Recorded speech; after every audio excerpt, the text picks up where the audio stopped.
There's a reason why everyone around you is constantly busy, constantly distracted. They're running from the one person they're afraid to meet, themselves.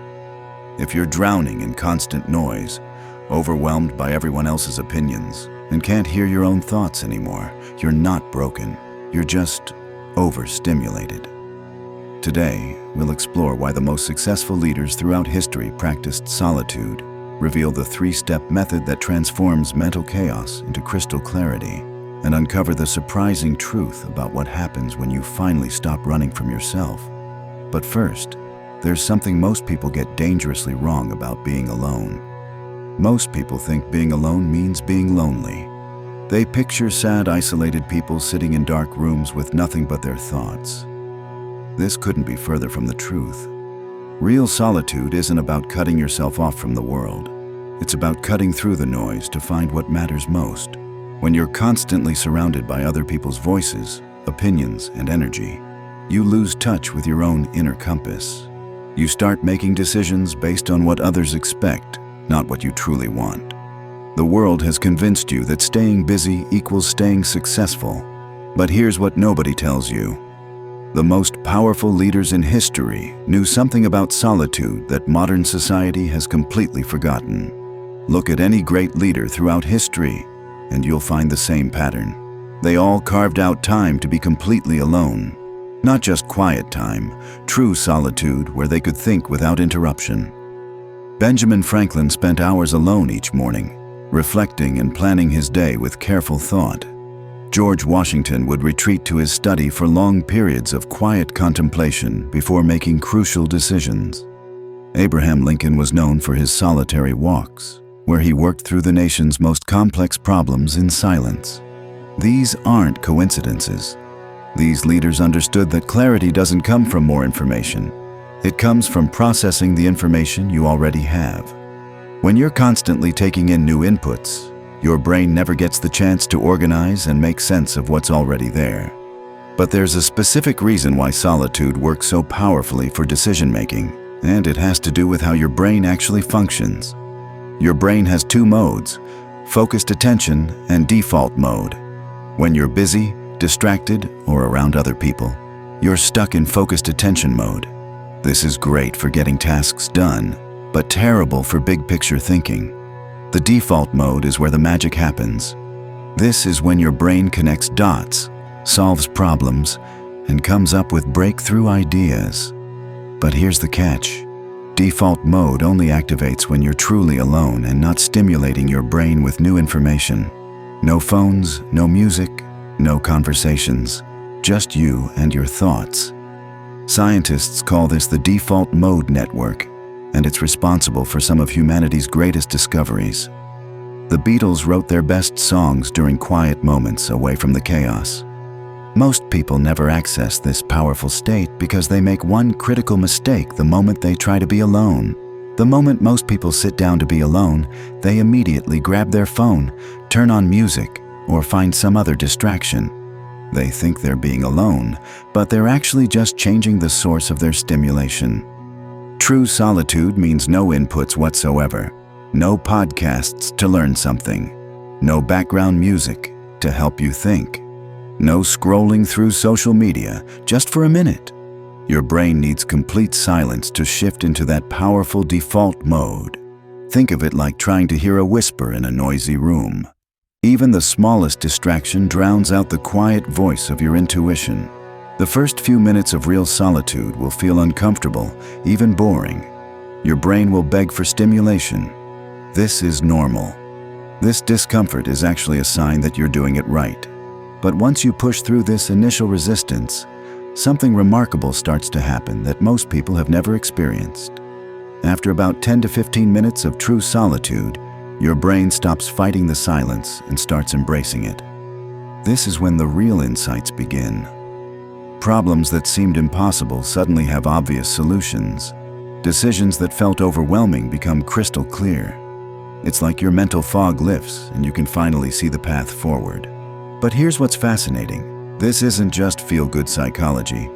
Brain scans show that during deep solitude, the parts of your brain responsible for self-awareness and problem-solving become significantly more active. You're literally becoming smarter and more self-aware in real time. Many people experience this breakthrough and think it's a one-time thing. They go back to their busy lives and forget about the power of solitude. But the leaders who achieve lasting success know better. They follow a specific three-step method that turns these occasional insights into a reliable system for clarity. And it's simpler than you might think. The first step isn't about what you think about. It's about where you think. Your environment shapes your thoughts more than you realize. Find a space where you won't be interrupted. It doesn't need to be perfect or beautiful. It just needs to be yours for that time. Turn off all devices, not silent mode, completely off. Put them in another room if you have to. Sit comfortably, but not so comfortable that you'll fall asleep. Many successful people use the same chair or spot every time. This creates a mental trigger that tells your brain, it's time to think deeply. The key is consistency. Your brain learns to associate this space with deep thinking, making it easier to access that default mode we talked about earlier. Once your space is ready, the second step involves something that feels completely backwards to most people. This step goes against everything you've been taught about productivity. Instead of trying to solve problems or think about specific topics, you do nothing. You let your mind wander wherever it wants to go. This feels wrong to most people. They think they're wasting time if they're not actively working on something. But empty thinking is where breakthrough insights come from. Your subconscious mind has been working on your problems all along, but it needs quiet space to deliver the solutions. Think of it like clearing your desk before starting an important project. You need to clear your mental desk before your brain can organize your thoughts effectively. Don't force specific thoughts or try to meditate in a formal way. Just sit quietly and let whatever comes up, come up. Some thoughts will be random and meaningless, but others will surprise you with their clarity. And there's a specific way to recognize which ones matter most. Not all thoughts that come during solitude are valuable. Your brain will generate random memories, worries, and meaningless mental chatter. But hidden among this noise are genuine insights. The gold you're looking for. How do you recognize these golden thoughts? They feel different. They come with a sense of, yes, that's it, or why didn't I see this before? These insights often solve problems you weren't even consciously thinking about. They connect dots between seemingly unrelated areas of your life. Keep a simple notebook nearby, not your phone. Remember, no devices.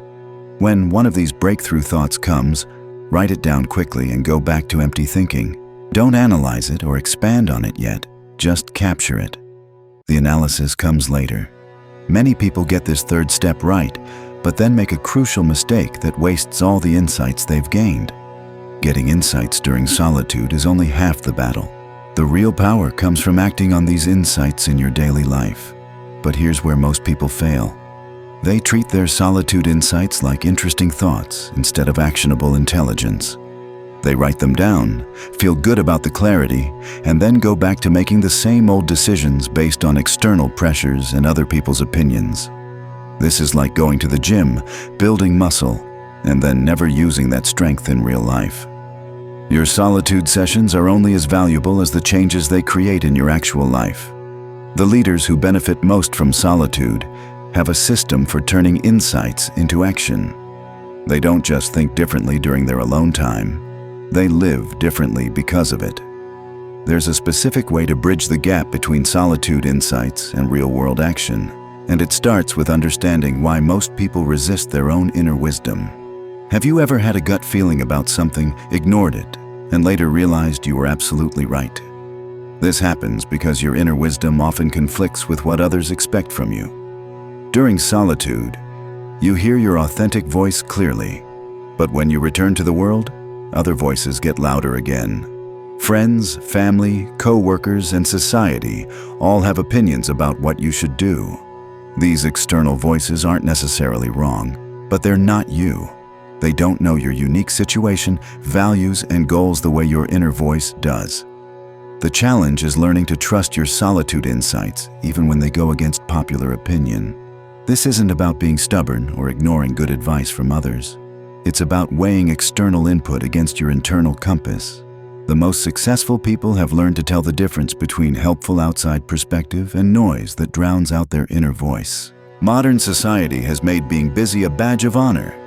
If you're not constantly doing something, people assume you're lazy or unambitious. This social pressure makes solitude feel selfish or unproductive. You might feel guilty for taking time to think when you could be getting things done. But here's the truth that high achievers understand: thinking is doing. Strategic thinking is often more valuable than busy work. 1 hour of clear thinking can save you weeks of working on the wrong things. Yet society rewards activity over results, motion over progress. This creates a trap where you're always moving but rarely moving in the right direction. Breaking free from this trap requires you to value your own clarity over other people's approval of your busyness. There's a simple way to reframe solitude that makes it feel productive instead of selfish, and it changes everything about how you approach alone time. Instead of seeing solitude as time away from productivity, start seeing it as your secret weapon for being more productive than everyone else. While others are busy reacting to whatever demands their attention, you're proactively choosing your direction. While they're overwhelmed by conflicting advice and opinions, you have clarity about what matters most. While they're stressed about making the right decision, you trust your inner compass to guide you. This isn't about being antisocial or avoiding other people. It's about being so clear on your own direction that you can engage with others from a place of strength rather than confusion. You become someone who contributes to conversations instead of just absorbing them. You make decisions quickly because you know what you want. But there's one specific type of clarity that only comes through solitude, and it's the foundation for everything else in your life. Before you can be clear about what to do, you need to be clear about who you are. This sounds obvious, but most people skip this step entirely. They try to make career decisions, relationship choices, and life plans without first understanding their own values, strengths, and authentic desires. It's like trying to use a GPS without knowing your starting location. You might get somewhere, but probably not where you actually want to go. Solitude is where you discover who you really are underneath all the roles you play and masks you wear. In silence, away from others' expectations, your authentic self emerges. You start to distinguish between what you think you should want and what you actually want, between what sounds impressive to others and what actually fulfills you. This self-knowledge becomes the foundation for every other decision in your life. Most people think they know themselves well, but there's a simple question that reveals how much they're still strangers to their own minds. Here's the question. If nobody would ever know about your choice, and there were no social consequences either way, what would you do? This question cuts through all the external noise and gets straight to your authentic desires. Try asking yourself this about your current job, relationships, goals, and lifestyle choices. The answers might surprise you. You might discover that you're living someone else's version of success instead of your own. Or that you're avoiding certain paths, not because they're wrong for you, but because they're not what others expect. This question only works in solitude because around other people, you automatically start thinking about their reactions. Alone, you can be brutally honest with yourself. Once you start getting honest answers to this question, you'll face a choice that separates people who just think about change from people who actually create it. Knowing who you really are and what you actually want creates a problem. You now have to choose between living authentically and staying comfortable. Living authentically often means disappointing some people, changing direction, or admitting you've been on the wrong path. Staying comfortable means ignoring your inner voice and continuing to live according to others' expectations. Neither choice is easy, but only one leads to genuine fulfillment. The people who seem most confident and successful aren't those who never face this choice. They're the ones who consistently choose authenticity over comfort. They use their solitude time not just to gain clarity, but to build the courage to act on that clarity. This is why solitude can feel threatening to some people. It's not just quiet time. It's a direct confrontation with the gap between who you are and who you're pretending to be. But there's a gradual approach that makes this transition from comfort to authenticity much easier than most people expect. You don't have to completely overhaul your life overnight. Authentic living is more like steering a ship than making a U-turn. Small, consistent course corrections add up to major changes over time. Start with low-stakes decisions. When choosing what to eat, where, or do on weekends, practice choosing based on your authentic preferences rather than what others expect. This builds your authenticity muscle in situations where the consequences are small. As you get more comfortable trusting your inner voice in small things, you'll naturally start trusting it in bigger decisions too. Your solitude sessions become planning meetings with yourself, where you identify the next small step toward a more authentic life. Each session builds on the previous one, creating momentum toward the life you actually want, rather than the life you think you should want. This gradual approach works because it addresses the real reason most people abandon their authentic path, and it's not what you might think. Most people think the biggest obstacle to authentic living is other people's disapproval, but that's not it. The real obstacle is the discomfort of not knowing what comes next. When you're living according to others' expectations, the path is clear. Society, family, and peers have already mapped out what you should do next. But when you start living authentically, you're creating your own path. This uncertainty feels scary, even when you're moving in the right direction. Your brain interprets the unknown as dangerous, even when it's actually exciting. This is where regular solitude becomes crucial. It's your time to get comfortable with uncertainty, to sit with the unknown without immediately rushing to fill it with someone else's plan. You learn to trust that clarity will come, even when you can't see the whole path ahead. There's a specific mental shift that transforms this uncertainty from scary to exciting, and it comes from understanding something most people get wrong about clarity itself. Most people think clarity means having all the answers before you start. They wait for complete certainty before making any moves. But real clarity isn't about knowing everything. It's about knowing the next right step. You don't need to see the entire staircase to take the first step. Clarity comes from action as much as it comes from thinking. When you act on the insights from your solitude, you get feedback from reality. This feedback gives you new information, which leads to new insights during your next solitude session. It's a cycle. Solitude creates clarity. Clarity guides action. Action provides feedback. Feedback informs your next solitude session. People who wait for complete clarity before acting often wait forever. Those who act on partial clarity and adjust as they go make steady progress toward their authentic goals. This cycle of solitude and action creates something unexpected, a form of confidence that doesn't depend on external validation. When you regularly practice solitude and act on your insights, you develop a different kind of confidence. It's not the shaky confidence that comes from other people's approval or external achievements. It's the steady confidence that comes from trusting your own judgment and knowing you can figure things out as you go. This confidence doesn't mean you never feel uncertain or make mistakes. It means you trust your ability to handle uncertainty and learn from mistakes. You stop needing everyone else to agree with your decisions because you've learned to trust your own decision-making process. This is liberating in a way that's hard to describe. You stop walking on eggshells around other people's opinions. You engage with others' perspectives without being overwhelmed by them. You make decisions faster because you're not waiting for everyone else's permission or approval.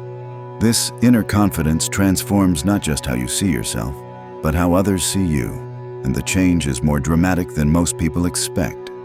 When you start operating from inner clarity instead of external validation, people notice. Some will be drawn to your newfound confidence and certainty. They'll start asking for your advice and perspective. Others might feel threatened by your independence and try to pull you back into old patterns of seeking their approval. Both reactions are normal and temporary. The people who truly support you will adjust to your growth. Those who don't might naturally fade from your life, making room for relationships that support your authentic self. Don't take these reactions personally. They're more about other people's relationship with their own authenticity than about you. Your job isn't to manage their reactions. It's to stay true to the clarity you've worked to develop. But there's one reaction that catches most people off guard, and it comes from the person who matters most. The most surprising reaction to your journey toward clarity doesn't come from other people. It comes from who you become in the process. 6 months from now, you'll look back at your current problems and wonder why they seemed so complicated. Issues that feel overwhelming today will seem obviously solvable. Decisions that feel impossible now will seem straightforward. This isn't because your problems disappear. It's because your ability to handle them grows stronger. Regular solitude doesn't just help you solve current problems. It develops your general problem-solving abilities. You become someone who naturally sees solutions instead of just problems. Someone who makes decisions from wisdom instead of fear. Someone who trusts their own judgment while remaining open to others' input. The person you're becoming through this practice is someone you'd be proud to know. This transformation happens through a process that's both simpler and more profound than most people realize. And it starts with just one commitment. The commitment isn't to meditate for hours or become a hermit. It's much simpler. Commit to spending 15 minutes alone with your thoughts every day. No phone, no music, no distractions. Just you and whatever comes up in your mind. That's it. 15 minutes. Some days you'll have profound insights. Other days your mind will wander to grocery lists and random memories. Both types of sessions are valuable. The insights days give you direction. The wandering days give your brain the rest it needs to process everything you've been taking in. Consistency matters more than perfection. Missing a day occasionally won't hurt you, but skipping weeks at a time will. Like physical exercise, the benefits of solitude come from regular practice, not perfect practice. But before you start this practice, there's one final truth about solitude that will determine whether you stick with it or give up after a few days. Here's the final truth. Solitude will feel boring before it feels powerful. Your brain, accustomed to constant stimulation, will resist the quiet. You'll think of urgent emails to send, important tasks to complete, anything to avoid sitting still with your thoughts. This resistance is not a sign that solitude isn't working. It's proof that you need it. The stronger the resistance, the more your mind needs the rest. Modern life has trained your brain to expect constant input. Solitude retrains it to find value in quiet reflection. The first few sessions might feel like a waste of time. Push through this phase. The breakthroughs come to those who persist past the initial discomfort. Think of it like learning any new skill. Awkward at first, then gradually more natural, then eventually effortless and rewarding. The moment you push through this initial resistance, you'll understand why history's greatest leaders protected their solitude so fiercely. Once you experience the power of true solitude, you'll understand why successful leaders are so protective of their alone time. It's not because they're antisocial or think they're better than everyone else. It's because they've discovered that their best thinking happens in silence. They know that 1 hour of clear thinking can be worth more than 10 hours of busy work. They've learned that their most important insights come not from consuming more information, but from processing what they already know. These leaders don't see solitude as time away from their responsibilities. They see it as essential preparation for handling their responsibilities well. They schedule solitude like they schedule important meetings because they understand that the quality of their decisions depends on the clarity of their thinking. This brings us to the most important question of all, one that will determine whether you join the ranks of clear-thinking leaders or remain trapped in the chaos of constant stimulation. The question is simple. Will you choose the discomfort of solitude or the pain of ongoing confusion? Because those are your two options. There's no middle ground where you can have clarity without ever being alone with your thoughts. The chaos of modern life isn't going to slow down and give you space to think. Social media isn't going to become less distracting. Other people aren't going to stop having opinions about your life. The only way to find clarity in a noisy world is to create quiet spaces where your inner voice can be heard above the noise. This means making a choice every single day. Will you protect your thinking time, or will you let it get crowded out by everything else demanding your attention? The leaders who change the world make this choice consistently. They force themselves to be alone because they know that's where clarity begins. Your future self is waiting to meet you in the silence. The question is, will you show up? Starting today, force yourself to be alone for just 15 minutes. Learn how to be comfortable being alone without the fear or restlessness that holds most people back. Embrace solitude as your secret weapon for personal growth and self-discovery. Use this alone time to practice mindfulness, reflect deeply, and develop the self-awareness that separates clear thinkers from confused crowds. Take yourself on a mental journey where you can find peace in solitude and use it for creativity and emotional regulation. The benefits of forcing yourself to be alone go far beyond temporary calm. They create lasting clarity that transforms how you see yourself and your path forward. Remember, solitude isn't loneliness. It's where your truest self emerges and your best decisions are born.